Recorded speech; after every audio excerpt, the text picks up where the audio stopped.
এই 2-3 দিন আপুদের সাথে ঠিকঠাক মতো ভিডিও শেয়ার করিনি, কারণ এই 2-3 দিন ফ্যামিলি নিয়ে মনের মতো ঘুরেছি।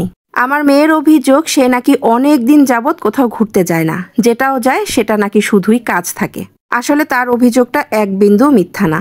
তাই আজকে কাজ না, একদমই ছেলে মেয়েকে নিয়ে 2 দিন মনের মতো করে ঘুরবো, এইরকমই একটা প্ল্যান করে বাসা থেকে বের হয়ে গেলাম। 2 দিনের আজকে হলো প্রথম দিন। আসসালামু আলাইকুম। ঢেকি স্বর্গে গেল ধান ভানে, এইরকম একটা কথা আমাদের সমাজে খুবই প্রচলিত।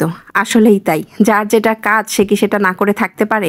তো রোদসী এখন রেডি হবে, আর এর মধ্যে কিন্তু রোদসীর জন্য কয়েকটা ড্রেস বানিয়ে আনা হয়েছিল টেইলার্স থেকে, কিন্তু খোলা হয়নি। তো এই ড্রেস 3টা থেকে একটা পরে রোদসী রেডি হবে। আমি বললাম দাও রেডি হওয়ার আগে ছোট্ট একটু ভিডিও শেয়ার করি, কারণ অনেক আপুরাই আমাদের ড্রেস মেকিং এর ভিডিওগুলো অনেক বেশি পছন্দ করেন। যাই হোক, এই প্রত্যেকটা ড্রেসই হচ্ছে আমাদের পেজের, তবে প্রথম হোয়াইট আর পিঙ্কের মধ্যে যে ড্রেসটা দেখেছেন সেটা সম্ভবত এখন প্রায় স্টক আউট।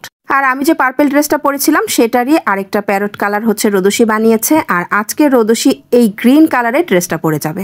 সবগুলোই সেম কোয়ালিটির 3 পিস, প্রত্যেকটাই অসম্ভব সুন্দর। যেহেতু 2 দিনের ঘোরার প্ল্যান, তাই এক এক করে তো সবই পরা হবে। তো প্রথমে এইটা পড়ছে, এটা আমি ওকে একটু শেরওয়ানি গলা করে বানিয়ে দিয়েছি।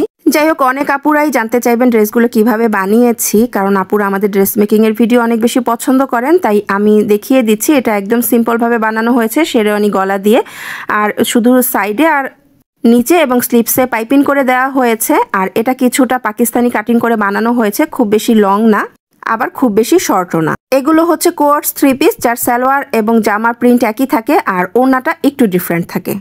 তো এই হচ্ছে এটার অসম্ভব সুন্দর ওড়নাটা। ম্যাটেরিয়াল খুবই পাতলা এবং সফট, আরামদায়ক। আর এটা খুবই সুন্দর একটা গ্রিন কালার। অনেক গ্রিন আছে না ক্যাটক্যাট করে, এটা কিন্তু সেই রকম না, এটা খুবই মিষ্টি একটা গ্রিন কালার। যাই হোক, আজকে রোদসী এটা পরে নাকি অনেক সুন্দর সুন্দর ছবি তুলবে, এটা ছিল তার ডিমান্ড। তো এটা পরে সে এখন রেডি হবে, তাই আপুদের সাথে একটু দেখিয়ে দিলাম। আর মন খারাপের একটা ব্যাপার হচ্ছে, সেটা আমাদের বিজনেস পেজে আলহামদুলিল্লাহ যেই ছবি দেখেই বেশিরভাগ সময় 3 পিসগুলো স্টক আউট হয়ে যায়। প্রত্যেকটা 3 পিস আনার পর আমি কিন্তু আমার জন্য না হয় রোদসীর জন্য বানাতে দিই, কিন্তু আমি ভিডিও শেয়ার করার আগেই 3 পিসগুলো থাকে না। তো আজকের এই 3 পিসের কোয়ান্টিটিও অনেক লিমিটেড। যাই হোক, আমাদের বিজনেস পেজের পেজ লিঙ্কটা আমি ক্যাপশনে দিয়ে রাখবো। আর এটা হচ্ছে আমি নামিয়ে নিয়েছি, এটা সিম্পল একটা সুইস লনের মধ্যে আনস্টিচ 3 পিস ছিল। আর আমি এটার গলার ডিজাইনটা যেরকম ছিল সেরকম ভাবে বানিয়ে নিয়েছি, শুধুমাত্র হাতে একটু লেস ওয়ার্ক করে দিয়েছি।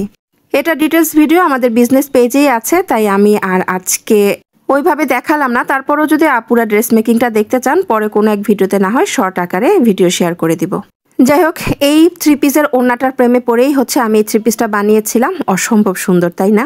তো আমার কাজ শেষ, এখন হচ্ছে রেডি হয়ে বের হয়ে যাওয়ার পালা। আর আমি এই তো একটু একটু করে ভিডিও করতে গিয়ে আজকে আমি রেডি হতে দেরি করে ফেলেছি, রোদসী কিন্তু আমার আগে রেডি হয়েছে। এরপর এই তো আমিও রেডি হয়েছি, এখন হচ্ছে বের হয়ে যাব। আর বের হওয়ার আগে একই ফ্রেমে ভাবলাম সবার একটা ভিডিও নেই। তো আপনাদের ভাইয়ার আমি দাঁড়িয়ে আছি, আর এইদিকে হচ্ছে রাত রোদসী 2জনকে ডাকছিলাম। এরপর এই তো ছেলে মেয়ে চলে আসলো, আর তাদেরকে নিয়ে এই তো আমাদের একই ফ্রেমে 4 জনের ভিডিও। যদিও ফ্রেমটা একটু ছোট হয়ে গেছে, আমার ড্রেসিং টেবিলটা আসলেই ছোট হয়ে গেছে, এটা মনে হয় চেঞ্জ করাই লাগবে। ফ্যামিলি বড় হয়ে গেছে, তাই ড্রেসিং টেবিলও বড় করে ফেলবো। এটা সেটা করতে করতে আমার দেরি হয়ে যাচ্ছে, আর মেয়ে শুধু আমাকে ডাকছে যে যাবা না, শীতকালের বেলা, আমরা বাসাতেই এত সময়, যেতে যেতেই সন্ধ্যা হয়ে যাবে, ছবি কখন তুলবো, আরও কত কি। ছেলে মেয়ে 2জন তো বের হয়ে গেছে, তো আমি এখানে শু নিতে এসেছি। আর শু নিতে এসে আবার নিজেকে একটু দেখে নিলাম যে সব ঠিকঠাক আছে কিনা। রাদের রুমের মিররটা এই পাশে বের করে দিয়েছি, তো এখন শু পরার সময় কিন্তু নিজেকে একটু দেখেও নেওয়া যায়, ব্যাপারটা ভালোই হয়েছে। যাচ্ছি যেহেতু ঘোরার উদ্দেশ্যে, আর যেহেতু হাঁটতে হবে, তাই ভাবলাম কমফোর্টেবল শু পরে নিই। যাই হোক, ঘুরতে যাব সারাদিনের জন্য, তবে বাসাতেই আধা বেলা পার হয়ে গেছে।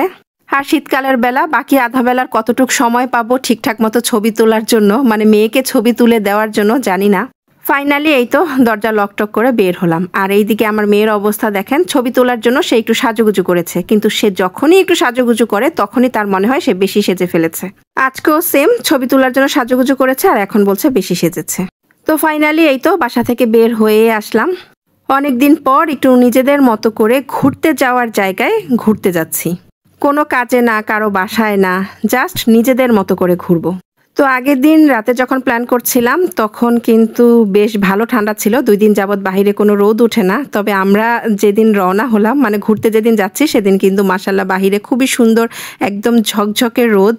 তো এরপর আমরা কিন্তু সরাসরি চলে যাচ্ছি 300 ফিট হয়ে, আমরা যাচ্ছি কিন্তু জিন্দা পার্ক। এর আগে আমরা একবার জিন্দা পার্ক গিয়েছিলাম, তবে সেই সময় অনেক মানুষের ভিড় ছিল, কারণ দিনটা ছিল পহেলা বৈশাখ। আর আজকে মেয়ে মনে মনে দোয়া করছিল এইরকম ভিড় যেন না হয়, আজকে যেন নিরিবিলি থাকে। তো ফাইনালি মেয়ের দোয়া কবুল হলো, আর আমরা যে চলে এলাম, এসে দেখলাম পুরো পার্কটা মোটামুটি ফাঁকা। গাড়ি পার্কিংয়েও এসে দেখলাম সেই রকম গাড়ির কোনো চাপ নেই। আসলে জিন্দা পার্ক এরিয়াটা খুবই সুন্দর, ছবি তোলার জন্য একদম বেস্ট একটা প্লেস। তবে অতিরিক্ত মানুষ হলে তো তখন আর এই সৌন্দর্যটা বোঝা যায় না। যাই হোক, জিন্দা পার্ক চলে আসলাম আর নিরিবিলি ছিমছাম একটা পরিবেশ পেলাম। জায়গাটা ঢাকা থেকে খুব বেশি একটা দূরে না, আর অনেকেই হয়তো চিনেন, আর যারা চিনেন না তাদের জন্য বলছি, জায়গাটা হচ্ছে নারায়ণগঞ্জের রূপগঞ্জে, নাম হচ্ছে জিন্দা পার্ক। সুন্দর সুন্দর ছবি তোলার জন্য বেস্ট একটা জায়গা। তবে যেদিন যাবেন চেষ্টা করবেন ছুটির দিনগুলো বাদ দিয়ে যেতে, তাহলে এই রকম একদম নিরিবিলি ছিমছাম একটা পরিবেশ পাবেন। তো সুন্দর পরিবেশ দেখে আমার মেয়ের পেট ভরে গেলেও তাদের বাবার পেট ভরে না। তার মতে হচ্ছে ক্ষুধা পেটে কিছু করা যাবে না, খেয়ে দিয়ে তারপর হচ্ছে যা কিছু। আর এই একটা মানুষ যেখানেই যাবে সে ভাত ভর্তা খুঁজবে। এটা নিয়ে তার মেয়ের আবার অনেক আপত্তি আছে, তবে ছেলের কোনো আপত্তি নেই, কারণ রাধা হচ্ছে তার বাবার মতো ভাত পছন্দ। আমারও ভাত পছন্দ, তো বাসায় তো সবসময় ভাতই খাওয়া হয়, তাই বাহিরে গেলে একটু অন্যরকম কিছুই খেতে ভালো লাগে। আজকে ডিসিশন নিয়েছিলাম আজকে বাহিরে ঘুরবো, কিন্তু ভাত খাবো না। কিন্তু কপালে না থাকলে ঘি ঠকঠকালে হবে কি বলে না, তো ব্যাপারটা ওই রকমই হয়েছে। এখানে কিন্তু এসে আপনারা খাওয়া দাওয়া করতে পারবেন, তবে এই খাওয়া দাওয়াটা প্যাকেজ হিসাবে। আর প্যাকেজের মধ্যে দেখলাম খিচুড়ি, পোলাও, রোস্ট, যেগুলো আবার খেতে ইচ্ছে করছিল না। তো এই একটা প্যাকেজই ছিল, যেটা হচ্ছে ভাতের সাথে ঝাল, রোস্ট এবং আলু ভর্তা। মনে হলো বাকিগুলোর চাইতে এটা ভালো। যাই হোক, এরপর আমরা 3 জন খাওয়া দাওয়া করলাম, আর তখন বেলা প্রায় 3:30 বাজে। আমি, রাত আর আপনাদের ভাইয়া। রোদসী একটুও খেলো না, কারণ তার নাকি কোনো রকম ক্ষুধা নেই। তার ক্ষুধা তো এখন ছবি তোলায়, একটু পরই সন্ধ্যা হয়ে যাবে আর ছবি তোলাই যাবে না। যাই হোক, এরপর আমি আর রোদসী অনেকগুলো ছবি তুললাম, আর এই তো আমাদের ব্যাগ, তারপর হচ্ছে শল, তারপর রোদসী সোয়েটার যা ছিল সব হচ্ছে আপনাদের ভাইয়াকে ধরিয়ে দিয়েছি। আবার তাকে যখন ছবি তোলার জন্য ডাক দিচ্ছি, তখন আবার রাত সব কিছু নিয়ে নিচ্ছে। তো তারা বাপ বেটা হচ্ছে আমাদের দুইজনকে ছবি তোলায় অনেক বেশি হেল্প করেছে, আমাদের এই জিনিসপত্রগুলো ক্যারি করে। ফাইনালি আমাদের ছবি তোলা শেষ হয়েছে, আর তারা বাপ বেটা মুক্ত হয়েছে। এই মুহূর্তে রাত কি বলছিল জানেন? সে বলছিল আম্মু আর আপি তাদের দুইজনকে নাকি জীবন্ত হ্যাঙ্গার বানিয়ে দিয়েছে, যেই হ্যাঙ্গার নাকি হাঁটাচলা করে আর সামনে গিয়ে সব জিনিসপত্র নেয়। যাই হোক, আমাদের ছবি তোলা শেষ হলো, খাওয়া দাওয়া শেষ হলো। মোটামুটি অল্প একটু সময়ের মধ্যে আমরা বেশ অনেকটা জায়গা ঘুরলাম, তবে জায়গাটা এত বেশি বড় যে আমরা হয়তো 4 ভাগের 1 ভাগও ঘুরিনি। তারপরও আমার পাটা ব্যথা করছিল, আমি একটু বসে পড়লাম। যাই হোক, ঢাকার কাছাকাছি, খুব বেশি দূরে না, এত সুন্দর একটা গাছপালা ঘেরা জায়গা আসলে অনেক বেশি ভালো লাগে। ভিতরের পরিবেশটা আসলেই ছিমছাম, তবে অল্প মানুষ হলে এই সৌন্দর্যটা আপনারা ভালো উপভোগ করতে পারবেন। সারাদিনের উদ্দেশ্যে আসলেও সময় কাটবে, কারণ জায়গাটা অনেক বেশি বড়, ঘুরে ফিরে অনেকটা সময় কেটে যাবে। তারপর দুপুরের খাওয়া দাওয়া করতে চাইলে তারও ব্যবস্থা আছে।